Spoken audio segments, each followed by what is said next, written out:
Essas as palavras do professor Luiz Bevilacqua, aqui do Instituto de Estudos Avançados. Antes de convidar agora os demais presentes, inclusive vou apresentar todos aqui para a gente dar prosseguimento a essa nossa discussão, gostaria de só fazer dois comentários, inclusive levando em consideração a crítica do professor Lodge, também essa crítica da necessidade de uma pós-graduação. Existe um sentido pragmático, talvez, que é muito mais difícil a gente transformar as leis vigentes. A pós-graduação profissional é uma solução que confere uma dignidade à atividade artística, atividade profissional, mantendo um estatuto de pós, mas não querendo transformar o que é uma linha de atuação profissional numa linha de pesquisa. Inclusive, já que a USP é uma referência, uma universidade importante nesse contexto, está na hora da CAPES, da gente conversar os setores. Agora nós vamos incluir o quarto mestrado profissional em música, o primeiro de artes do estado de São Paulo, que vai ser o de Ribeirão Preto, para a gente discutir isso, o que é linha de pesquisa e o que é linha de atuação profissional. E um artista, ele não pode submeter a atividade artística dele a uma linha de pesquisa, porque a arte é livre.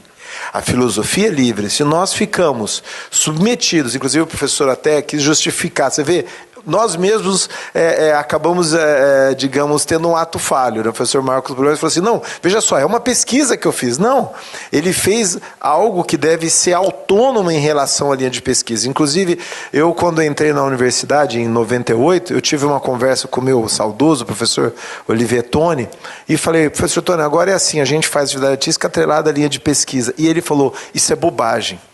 Não vá nessa, vá na graduação, trabalhe com a formação do artista, porque a pesquisa é uma outra coisa. Nós não devemos submeter a linha de atuação profissional da arte a uma linha de pesquisa. Então, essa liberdade essencial da arte não pode se submeter a parâmetros que sejam no sentido poético, prático, redutivos, né? A gente tem que ter essa liberdade. Então, nesse sentido, a valorização agora dessa pós-graduação profissional pode ser excelente, um caminho para a gente viabilizar o que é a essência do profissional, que é a formação, como o professor falou, o professor de fato, que sabe literalmente pôr a mão, enfiar o dedo e resolver o problema, que é o que a gente faz na arte o tempo inteiro, né? E só um último comentário, o professor citou, de modo oportuno, essa divisão, né, da intuição, da racionalidade, talvez do conhecimento sensível, de um conhecimento de fato, como se usa o termo de inteligência com a observação, ou seja, em outras palavras, a natureza e a arte. Só queria fazer um comentário. A palavra racional vem do latim ratio, depois até o Paulo me ajuda nisso, nosso latinista aqui. O ratio, que foi, ao lado da palavra verbum, as duas palavras que os latinos romanos usaram para entender o logos grego. Então vamos voltar lá atrás, a origem disso tudo. A ratio e o verbo, né, no princípio era o logos e nada do que foi feito se fez sem ele. É o logos, é uma referência claríssima a Heráclito, né, que está no João, Evangelho segundo São João. E o que é o logos em Heráclito? Talvez a palavra mais importante, o neologismo desse grande filósofo da passagem do século VII para o século VI a.C. Ele entende sempre um caminho duplo. O logos é, acima de tudo, as leis da natureza, né, a física, a química, a biologia, tudo isso que a gente aprende, que a gente estuda a natureza, por isso daí vem o sentido de homologar. O que é homologar? É você ter o mesmo logos da natureza. Né? Quando a gente vê as nossas congregações, os nossos CTAs, a gente vê que eles fazem um tipo de homologação diferente dessa filosófica. Né? Passa a ser quase que um carimbo de cartório, sentido muito restritivo da ideia de homologar. Então, homologar é estar de acordo com a natureza, ouvindo, conhecendo, observando a natureza de tal modo que ela seja realmente entendida, homologada, esse sentido da ciência da natureza. Mas para Heráclito também ele fala, aquela pessoa é dotada de logos. Por quê? Porque vem de legen, do verbo grego, que é expressar na linguagem uma singularidade, uma verdade única. E essa verdade é a verdade do poeta, a verdade do filósofo.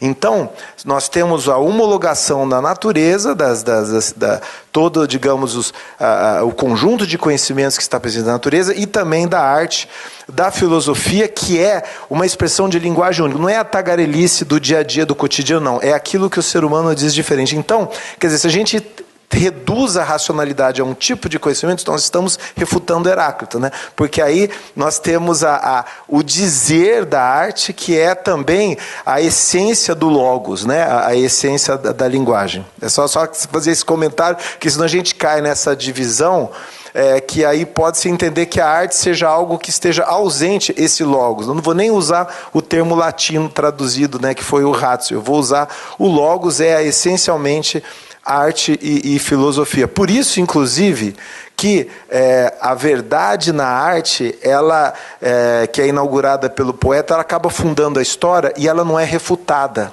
A arte não tem nada a ver com refutação. A ciência você pode verificar o sentido. Na ciência você verifica no sentido de a falsidade ou veracidade do enunciado, fazendo provas de falsificação. Você tem essa possibilidade. Por isso que às vezes a verdade da ciência, ainda mais quando ela é submetida ao contexto tecnológico cultural, ela é efêmera. Mas os grandes artistas, por exemplo, quando o Shakespeare disse lá, tem algo de podre no reino da Dinamarca, como é que nós vamos dizer que ele estava errado? Né?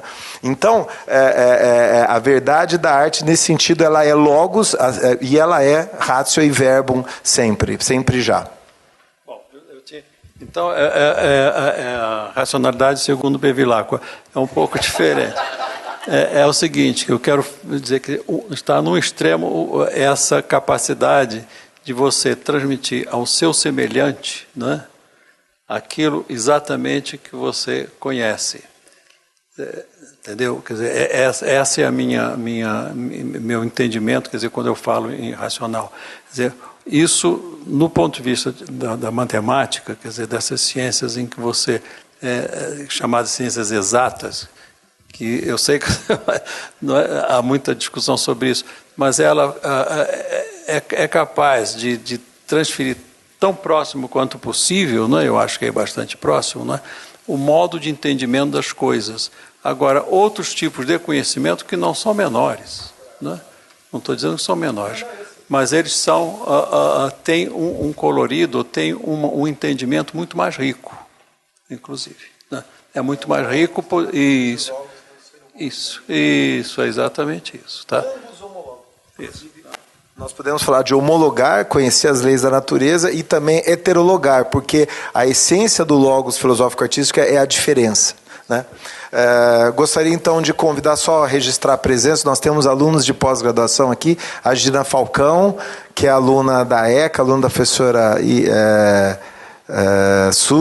Suzana Yara do curso de música. Nós temos 2 pós-doc de Ribeirão Preto, né, o Lucas Eduardo da Silva Galon e o Paulo Veiga. O Paulo Veiga é um latinista que faz o pós-doc na área de música, ele também que é violinista da USP Filarmônica. O Lucas Galon, que tem dirigido vários projetos educacionais, é compositor, também trabalha com a filosofia da música, tem um perfil acadêmico e profissional, inclusive está sendo credenciado na nossa proposta de pós-graduação. Alguém gostaria de falar dos pós-graduandos, assim que aí eu vou colocando? Eu queria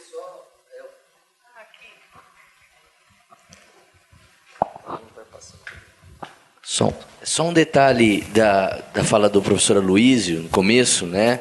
Quando ele falou da questão que eu acho que isso tem muito a ver com... Nós estamos no segundo encontro, né? Que, no fundo, está propondo na verdade, a temática principal é a rediscussão sobre as grandes áreas do conhecimento e que envolve, obviamente, uma questão de como se organizam as áreas, portanto, é uma questão epistemológica, né?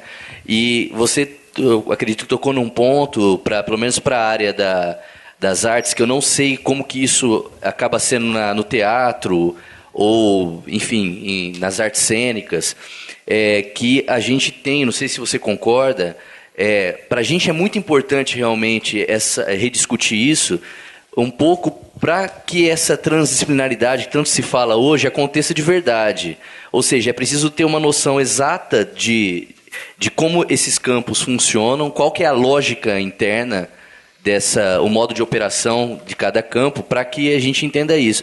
E eu acredito que no caso, quando você falou da questão de como é pejorativo o uso da palavra conservatório, né, e você mostrou como que os grandes instituições são conservatórios, isso para mim é um diálogo ruim, que há uma má compreensão epistemológica entre a área da educação musical e as artes, a música em especial. O que prova essa questão, né? A gente pega qualquer artigo, assim, os artigos da ABEM, né, da Associação Brasileira, e você vai lendo aquilo ali, e eles vão criticando o ensino conservatorial. E aí, quando a gente vê que acabou o ensino conservatorial, não se colocou nada no lugar, né? Então, eu acho que tem a ver se colocou a indústria da cultura. A indústria da cultura.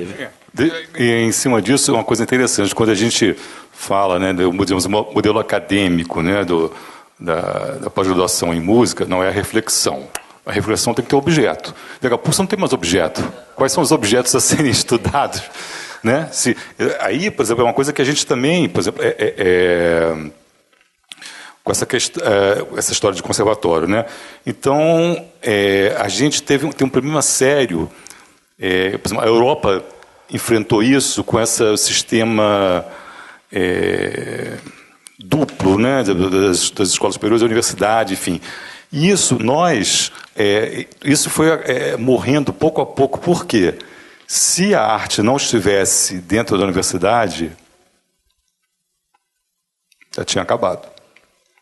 É a nossa realidade. Né? Somos dinossauros condenados à extinção. Mesmo estando mal dentro da universidade, ainda está melhor do que estivesse fora. A gente dá como exemplo, digamos, as escolas, os conservatórios fora da universidade. Quais sobreviveram? A gente tem um grande exemplo aqui em São Paulo, Tatuí. Como é que está o estado de Tatuí agora? Perto do que era há 20 anos, 10 anos atrás. Né? Lá no Rio de Janeiro, a Escola de Música Vila Lobos, formação técnica. Quer dizer, a Escola de Teatro Martins Pena, que era a principal escola de teatro há décadas, eu ia falar milênios, mas acabou. Então, se as artes não estão inseridas na universidade, desta maneira, já teriam acabado. Né? Aí você tem esses problemas todos que nós estamos discutindo e vivendo. Foi uma questão de sobrevivência. Professor, eu gostaria só de acrescentar uma perspectiva histórica. Periga até de eu ser mal entendido, mas é importante esclarecer. Nós tivemos instituições que abrigaram a arte ao longo dos milênios. Num primeiro momento, se a gente for entender a Idade Média, os artistas atrelavam a igreja, a instituição religiosa, mesmo os primórdios da universidade estavam ainda diretamente relacionados à igreja, com maneira de sobrevivência. Na época do Ancien Regime, houve as cortes, né, a nobreza, então o artista estava sempre associado a uma forma ali de bajulação de corte, e ainda assim conseguiram ter muita liberdade para trabalhar. Né? Aí o que ocorre? Não temos mais a igreja, depois de Napoleão Bonaparte, a igreja perdeu a sua força, o Código Civil Napoleônico tirou a igreja entre os mecenas da arte e da ciência. Aí depois nós tivemos as cortes, as repúblicas se terminaram, as monarquias terminaram, se tornaram repúblicas e estados que não tenham mais aquele perfil, se bem que alguns países ainda na Europa guardam a tradição do mecenato de nobreza ainda, mas é bem fora da nossa realidade brasileira. E aí as universidades no século XX cumprem essa missão. Então é uma instituição que garante a liberdade inventiva do artista, porque se nós estivermos no mercado, o mercado você compete com a indústria da cultura. Então a universidade é um lugar essencial para viabilizar essa atividade artística. Né? Então é uma instituição, digamos, contemporânea que substituiu, inclusive, o que foi a igreja e a nobreza no passado. Como a gente falou muitos músicos, eu vou tentar então passar a palavra para quem é de fora da área, o professor Diego Gonçalves, ou a professora Viviane Nunes, gostariam de se manifestar, nossos colegas da EASH, que estão desde o começo aqui no nosso seminário. Boa tarde, Diego. Minha formação, para quem não estava aqui no outro encontro, né? Eu sou físico, e astrônomo, né? Eu vejo essa discussão de uma forma muito interessante, né? A mesa é composta por sábios da área aplicada, né? Principalmente, né? E é interessante porque geralmente, né? Não, é verdade. Mas geralmente as pessoas que sentam aí na frente para falar de ciência, da construção do conhecimento, são da área que eu venho, né? E eu acredito que parte dessa problemática vem justamente de um fetichismo com a física que as outras áreas criaram ao longo do último século, pelo menos. Então existe uma necessidade da cópia. Não de como o conhecimento é elaborado, sedimentado, mas de como ele é validado. Essa é a diferença entre as áreas, basicamente. Então isso é uma dificuldade da física. Quem não é da física dificilmente sabe de como a física funciona ou como a física é construída. O processo não é como é divulgado, né? Então você vai no laboratório, vê uma partícula que aparece e a teoria está montada. Na verdade, cada observação gera dezenas, centenas às vezes de modelos que precisam ser, antes de consolidados como conhecimento verdadeiro, porque a natureza é uma só, validados. E isso vem, né, desde de Galileu, bom, vamos dizer, na física moderna, né, como uma metodologia científica, nasce, né, como uma ideia de metodologia científica que depois foi aplicada para as outras áreas. Mas eu não acredito que isso valha para todas as áreas. Porque quando você está falando de arte, não existe uma verdade, né? Não existe um conhecimento que é o verdadeiro, que é o que reproduz a natureza. Então não há por que haver a validação. E aí a técnica, a metodologia, a produção científica em termos de artigos, que na verdade é uma discussão entre os pares para que se faça a validação, faz sentido para a física. Consequentemente para a química, que é parte, né, vamos dizer, das ciências naturais, a biologia, mas não faz sentido algum para a área das artes, né? Isso não faz das artes menos conhecimento. A única diferença é que o conhecimento não precisa ser validado da mesma forma que as outras. Então, isso precisa ser muito bem entendido pelas agências de fomento, pelos sistemas de avaliação, como o do CNPq e da CAPES, e também por nós mesmos, porque, no fim das contas, quem compõe os comitês de avaliação somos nós. Então, quando um comitê de avaliação de artes discute a qualificação, a qualidade de um programa de pós-graduação, levando para dentro da sua CA critérios de avaliação da física, da química e da biologia, eles estão cometendo um problema. Estão criando um problema. Então não é que a CAPES obriga as CAs a fazerem isso, né? As CAs, por simplicidade ou talvez por uma intenção de se ranquear na percepção dos colegas, né? Sou igualmente importante, como se fosse, né? O fato de você criar um sistema de validação não faz dessa área mais importante. É algo que é necessário ali. A engenharia talvez está no meio do caminho, pelo menos eu conheço parte do pessoal da engenharia civil e, ok, você propõe um novo material, aí você precisa testar esse novo material, mas se você for aplicar, né? Então, aí você está no meio do caminho, a medicina é a mesma coisa, imagino. Mas essa é a grande diferença, eu acho, e o cuidado tem que ser feito por nós mesmos, tanto nas agências de fomento quanto na própria universidade, na formação dos nossos alunos também. Eu acho que isso é muito importante.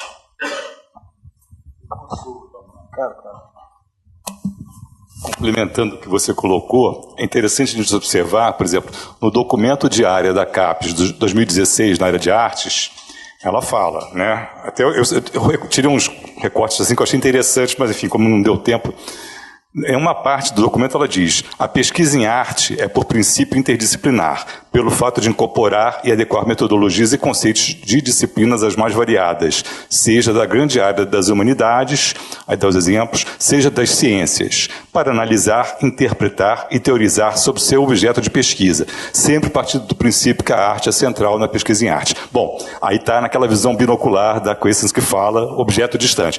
Mas depois, no próprio documento, ele reconhece que não se trata apenas de utilizar o melhor de cada conhecimento ou de cada área, mas de provocar novas formas de pensar. Então já abre um espaço, né?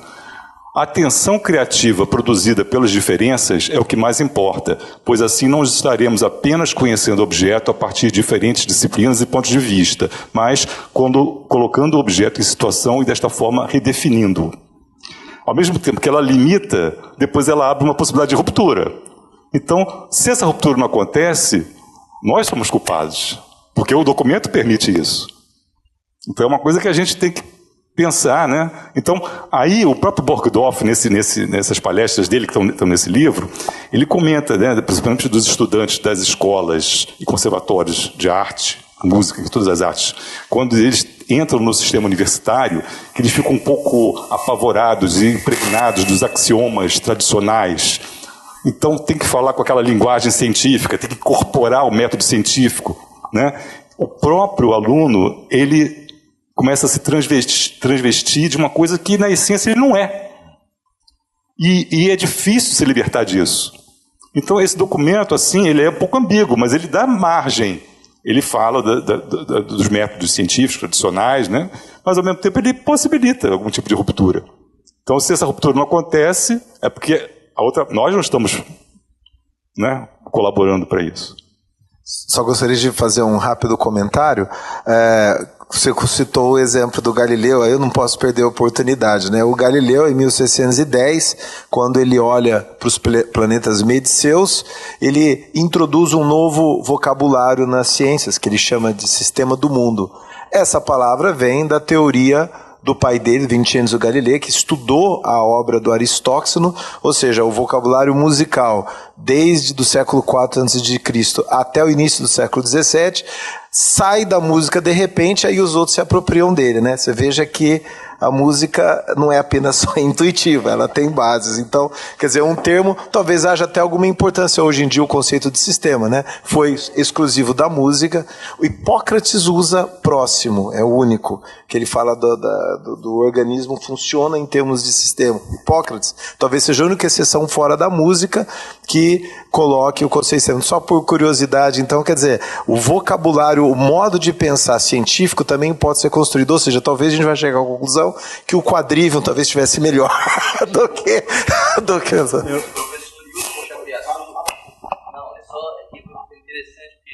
o Wilton Japeçu, num dos livros dele, assim, uma das coisas centrais é justamente o que ele chama, eu não me recordo exatamente da terminologia que ele usa, de complexo de inferioridade das artes, das ciências humanas com relação à física, ciências exatas, tentando importar os seus aspectos metodológicos de forma precária para essa discussão, forçando-a.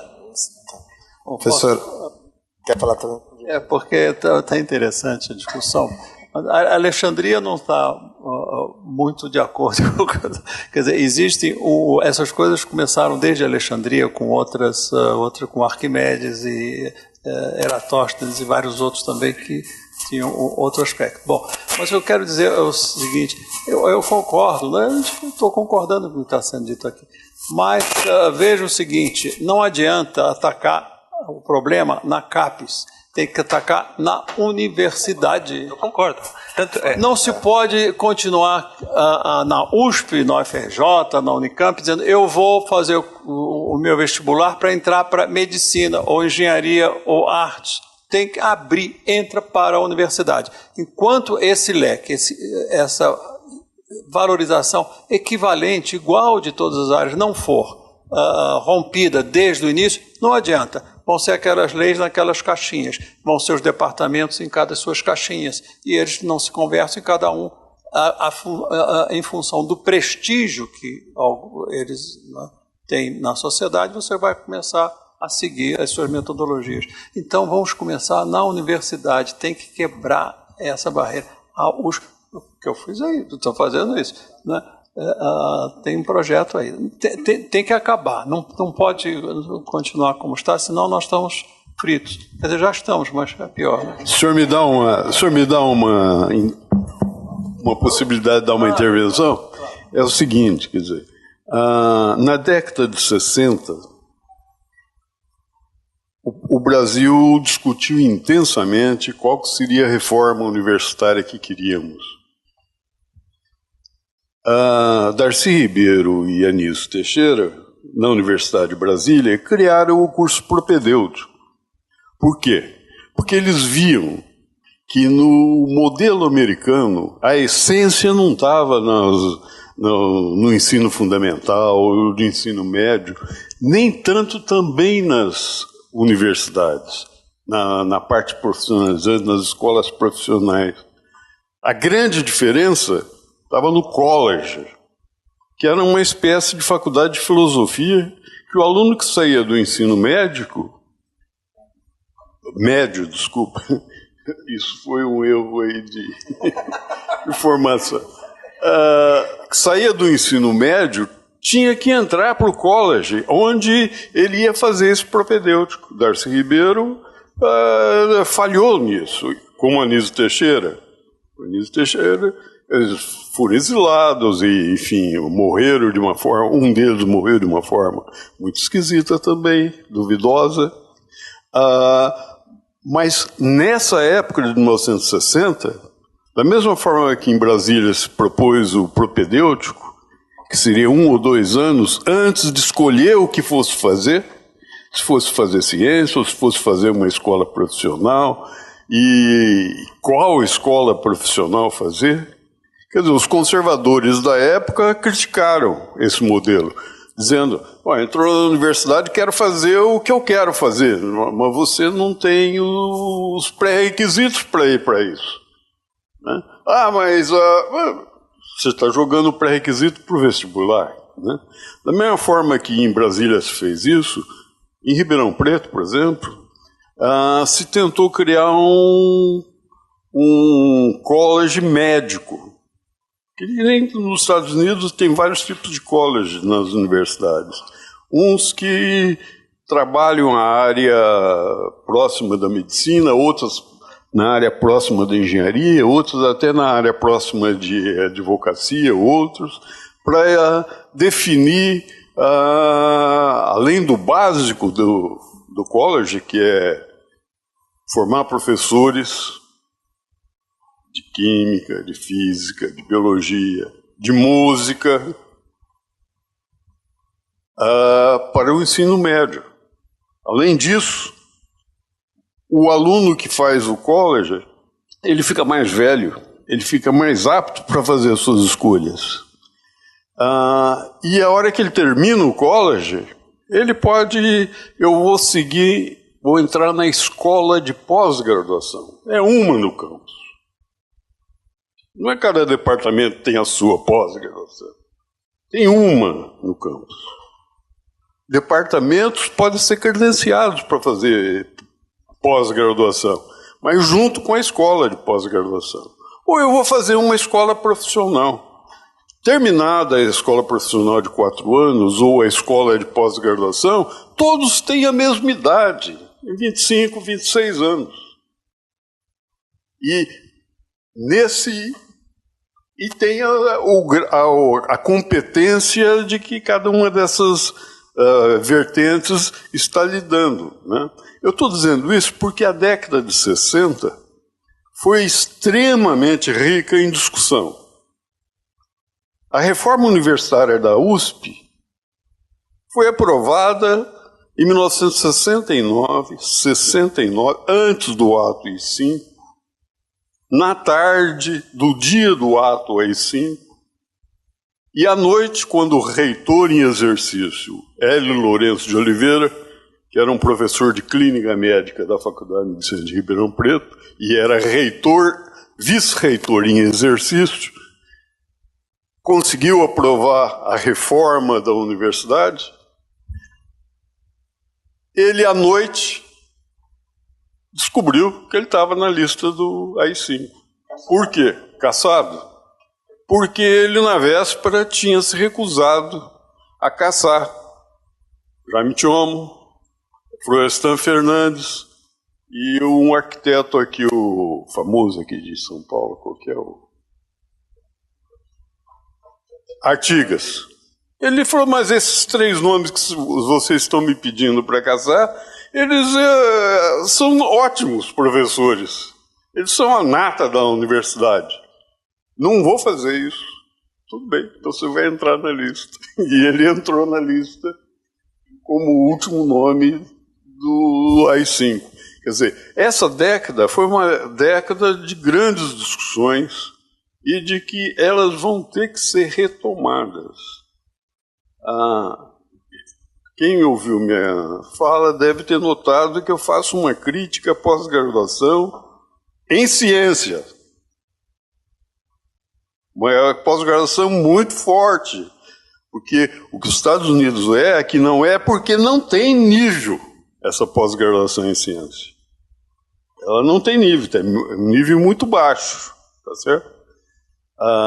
Agora, quando o Rubens me chamou, e a gente discute isso de vez em quando, mas eu discuto menos com ele, porque senão ele vai brigar comigo. Eu acho que a profissionalização, ter o diploma, é um pouco o que o doutor Euclides estava me dizendo, quer dizer, na fala dele, diz, então vai pegar o diploma, tá bom, pegou o diploma. Mas será que precisa? Quer dizer, na Faculdade de Medicina nos Estados Unidos, esse diploma não vale nada. O clínico, o cirurgião, etc., ele foi criado para ter certeza. Se ele vai abrir a barriga para ter dúvida, que é o que o cientista tem, eu não vou atrás desse médico, PhD e cientista, porque ele é muito confuso. Ele tem uma personalidade bipolar, tá certo? Quer dizer, não vale lá muita coisa, não. Eu vou para o médico mesmo, tá certo? Porque ele sabe, naquele momento, o que tem que ser feito. Ele vai me abrir e fazer o que precisa. Ele não vai ter dúvidas. A equiparação tem um pouco disso. Quer dizer, na realidade, dentro da universidade, eu pedi uma parte para ele, porque eu também acho que ele tem razão. Nossa briga não é com o CAPES. CAPES não tem nada disso. Nossa briga é interna. É dentro da USP. Quer dizer, em ciência precisa mudar mesmo. E dentro da USP, o que for discutido aqui dentro da USP vai valer para o resto, vai ter repercussão no resto do país. Se a gente conseguir, e na CAPES também, né? Se a gente mudar na ciência e dispensar várias profissões, inclusive os médicos, engenheiros, que ele está me dizendo, advogados, de fazer esse diploma extra, que não, na realidade não acrescenta quase nada, não acrescenta nada ao que eles precisam fazer dentro da sua profissão, nós temos que fazer essa discussão. Eu não sei se a solução vai ser que nem o colega do Rio de Janeiro brilhantemente propôs, porque o mundo moderno é um mundo muito diversificado, né? Eu acabei, quando ele me convidou para cá, eu falei, vou ler um livro atual sobre os modelos existentes. Então vi que uma propaganda da FAPESP, um grupo de Campinas, escrevendo sobre modelos americano, alemão e francês, e vou ler aquilo lá. Eu li aquilo lá, quase joguei fora. Certo? Não é que não tenha nada na essência, tem muitas informações lá. Até uma frase dele, do Banco de Boston, que eu citei aqui, eu peguei de lá, dessa leitura que eu fiz. mas da essência da questão, do modelo americano original, porque quando você vai analisar o modelo americano original, você não vai pegar as 200 universidades que valem a pena. A USP é uma universidade que vale a pena. Tem que fazer essa discussão para criar outros parâmetros. Porque ele procura analisar o Reginaldo, até com... Ele foi bem financiado com a FAPESP e deu conta do recado. Foi um paper interessante. Eu li, não concordei, mas gostei de ter lido. Ele vai procurar um modelo em 1.600 universidades que tem nos Estados Unidos atualmente. Bom, lá tem de tudo. Como aqui pode ter de tudo também, mas que o que nós devemos lutar é para ter uma USP de primeira. E nem as 100 primeiras de lá existem nos Estados Unidos e fazem a diferença. Então, eu tenho dúvidas, mas eu quero que as artes sejam valorizadas. Como a medicina seja valorizada, como a engenharia, independente do tipo.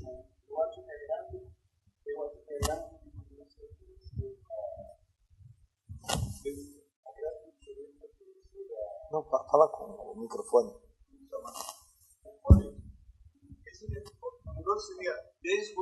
O negócio seria desburocratizar a universidade, tirar todo esse monte de títulos e diplomas e fazer um college. Então, o estudante de engenharia, de medicina, de música, em lugar de entrar aos 17 anos, que não tem nem ideia do que ele quer, a diferença de um estudante de medicina, eu dei aula, por exemplo, nos Estados Unidos aqui, em medicina, em histologia. Um estudante de histologia de medicina, que se faz em 4 anos, o mais novo tem 22 ou 23, o comum tem de 25 ou 26, quando começa. Aos 30, ele entra na residência. E então a formação dele é sumamente sólida, porque, primeiro, os melhores alunos que nós tivemos lá eram originários de colleges humanísticos. Era pessoal que vinha, que conhecia filosofia, literatura, etc. Tinha diploma em filosofia, não tinha ideia do que era uma célula, ou que era um núcleo, no primeiro dia, não? Bom, esses foram os melhores. Tem um grande esforço para adquirir todo o outro conhecimento, mas ele tinha um amadurecimento intelectual, cerebral, que lhe permitia avançar. Às vezes, nós temos um problema muito sério aqui com os meninos que entram em medicina.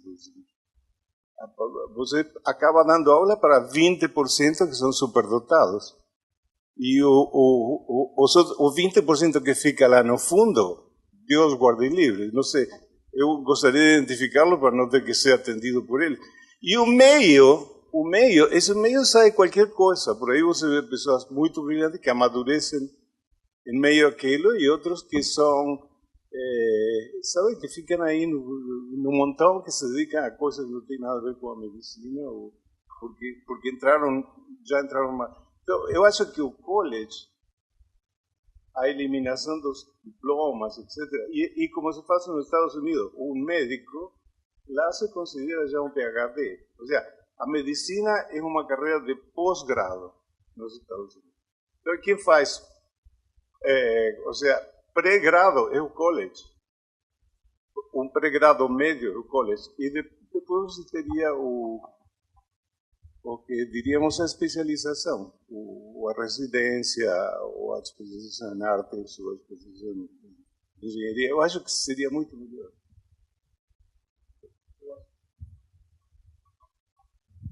Professor Jorge Moreira, da Faculdade de Medicina de Ribeirão Preto. Então, agora, a professora Viviane Nunes, que estava, e depois o professor Covizier. Boa tarde, então eu sou a Viviane e minha formação é na área de bioquímica, né? Então numa das áreas clássicas opressoras sobre as demais áreas. Enfim, e assim, eu já admito antecipadamente, que eu estou aqui aprendendo bastante. Esse era o meu compromisso com o professor Rubens. Mas cada uma das falas de vocês tem uma ressonância enorme em mim. E acho que vai contribuir, já tem contribuído para o meu projeto de professora, de orientadora na pós-graduação, que eu tenho desenhado nos últimos anos. E talvez hoje eu me encontro exatamente nesse momento bipolar, né, meio ambíguo, porque eu venho de uma carreira, de uma área, enfim, eu brinco com os meus alunos que eu sou uma bioquímica autoritária. Então, assim, eu saio com eles, se algum tem uma dor de cabeça, toma o remédio. Então, assim, eu acredito no Leninger, minha Bíblia é o Devlin, eu brinco com eles. Mas, nos últimos anos, até por conta da minha formação no balé clássico, eu tenho tentado um pouco aproximar as duas coisas, né? E aí eu queria até comentar que talvez eu inaugure a quarta denominação aí da arte, né, da pesquisa na arte, que é justamente usar a arte como instrumento integrador no ensino superior. Então, assim, eu acho que talvez as minhas maiores ousadias no ensino superior têm sido justamente encenar eventos moleculares com os alunos, dançar eventos moleculares. Então, já aí não é nem mais arte pela arte, não é pesquisar a arte, nem para a arte, nem nada disso, mas é usar a arte como um instrumento, né, que possa potencializar o processo de ensino-aprendizagem. Isso, na verdade, veio de uma experiência que eu tive no King's College, em Londres, visitando vários cursos de obstetrícia no mundo, em que lá eles têm disciplinas cujo currículo oculto, né, está previsto, então, as clinical skills. E dentro dessas clinical skills, os estudantes devem cursar disciplinas de arte, como música, teatro, dança, para a formação na área de obstetrícia e outras áreas também que você precisa intervir, né, enfim, mexer no paciente. Então, esse meu desejo de trazer a arte para dentro da sala de aula vem um pouco daí também, eu acho que é um pouco randômico, não está sistematizado. De fato, a gente termina de fazer um teatro, vamos publicar, vamos escrever um livro, enfim, porque talvez é um reflexo, é uma herança da minha área também. Mas, enfim, só para compartilhar um pouco dessas experiências com vocês, sobre como eu me vejo nesse momento. Em relação à pós-graduação, estrito sensu, lato sensu, mestrado profissionalizante, queria fazer, na verdade, uma pergunta, porque, na verdade, eu nem concebo para a minha área uma pós-graduação, um mestrado profissionalizante, porque eu preciso de gente comigo que queira fazer perguntas, e queira se debruçar sobre essas perguntas, né, sobre a investigação, e que, a partir disso, potencialmente, a gente possa ter alguma produção de um conhecimento novo. Mas, assim, eu queria perguntar, qual é o problema de se aprovar o mestrado profissionalizante? Qual é o maior obstáculo? Porque, na verdade, eu vejo quem acha que precisa de um mestrado profissionalizante deveria ter o direito de optar por esse caminho, enfim, eu não sei, na verdade, qual é a temática em torno disso, qual é o problema em torno disso. Eu queria, vou separar minha resposta em duas partes. A primeira, eu participei há algum tempo lá na FRJ, não sei se vocês conhecem o professor Leopoldo de Meis, ele fazia essas atividades conjuntas sempre. Eu participei de dois eventos lá, toda semana tinha um evento de artes dentro do... Né, eu participei de um que a gente tocava para os alunos dele, né, todos os níveis, né, em que eu toquei, sei lá, meia hora de fagote solo, as valsas de Mignone, e depois teve um grupo de capoeira dentro do curso do Instituto de Bioquímica. O professor Leopoldo é um dos grandes inspiradores. E toda semana tinha algo de 15 dias que fazia parte do curso dele. Então, ele sempre estava interessado nessa perspectiva de integrar a arte dentro do currículo dele. Mesmo de uma forma, digamos, não era formal, né? Bem sistematizada. Bem sistematizada. Era uma coisa só para... Enfim, eu não sei se houve uma intenção de experimento com consequências. Eu só participei. E a segunda parte, eu acho que... Qual o ponto de não se permitir? A questão de... Não, eu acho que isso depende do grupo, né? Do interesse específico de cada grupo, que tanto um grupo de docentes, um grupo de alunos com determinados perfis, por exemplo, na área de biologia, de química, de física, é muito forte os mestrados profissionais no ensino né? Então você tem ensino de biologia, ensino de física, ensino de bioquímica, os programas em rede, que são mantidos pela CAPES, o Prof. Bio, o Prof. Química, o Prof. Mate, o Prof. Arte, São os únicos programas profissionais, inclusive, que contam com bolsas, mas são destinados a professores de ensino médio, né, da rede pública. Né? Então, quer dizer, realmente pesquisadores da área, eu não sei como seria o perfil talvez de uma, sei lá, quando a gente fala do mundo do trabalho, é uma grande indústria farmacêutica que quer desenvolver um produto ou um órgão, enfim, e que... A minha pergunta até é um pouco diferente. É assim, qual é o obstáculo que tem sido enfrentado? Porque assim, para mim não teria primeiro preconceito. Problema, sim, preconceito. Preconceito por parte dos pares, né? Principalmente dos pares. Os pares. E eu, como participo dos 2 programas, né, 10 anos no acadêmico e recentemente do profissional, né, eu vou entrando, inclusive, assim, a ideia, quer dizer, meio voltando aos meus 17, 18 anos, cujo ídolo era Ho Chi Minh, com sua tática de guerrilha que conseguiu expulsar. Eu vou entrando em todos os órgãos da UFRJ.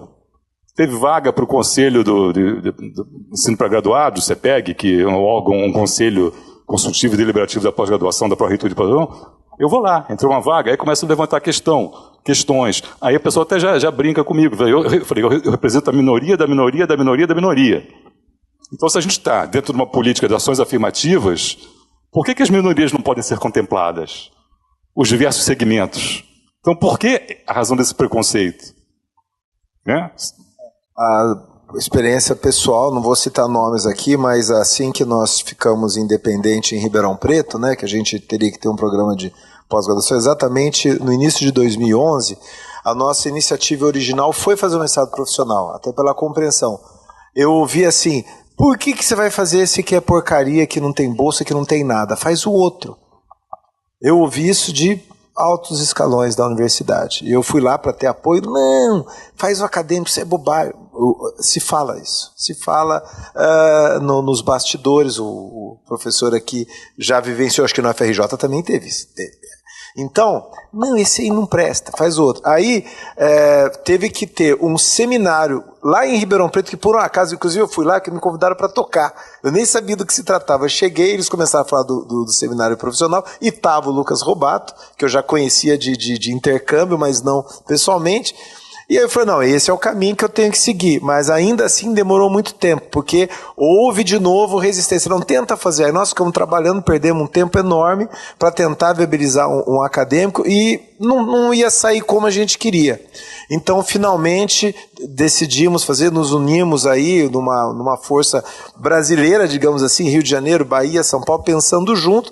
E aí nós optamos, estamos redigindo agora esse que vai ser o primeiro das artes, numa universidade paulista, e vamos apresentar, mas a resistência tem e existe assim esse preconceito. Foi o que eu disse no começo do curso. Houve um certo golpe, né? O que o Newton Sucupira pensou, ser 2 modalidades para andarem juntas, acabou tendo só a hegemonia de uma. A outra surgiu muito tardiamente e ainda com dificuldade. Mas eu acredito que em áreas profissionais de fato, né?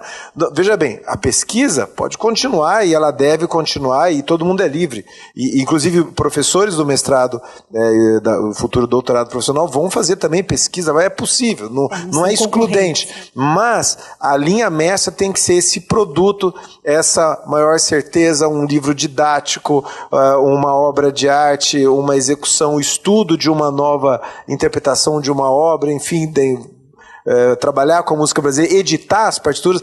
Shostakovich, quando ele morreu, a União Soviética já tinha a obra completa inteira dele. O Heitor Villa-Lobos morreu em 1959. A obra do Villa-Lobos eu talvez não esteja decentemente nem 20% editada. Villa-Lobos, que é o nosso maior compositor. Porque falta um trabalho profissional em torno disso, né? Infelizmente, os colegas acadêmicos têm dificuldade com a partitura.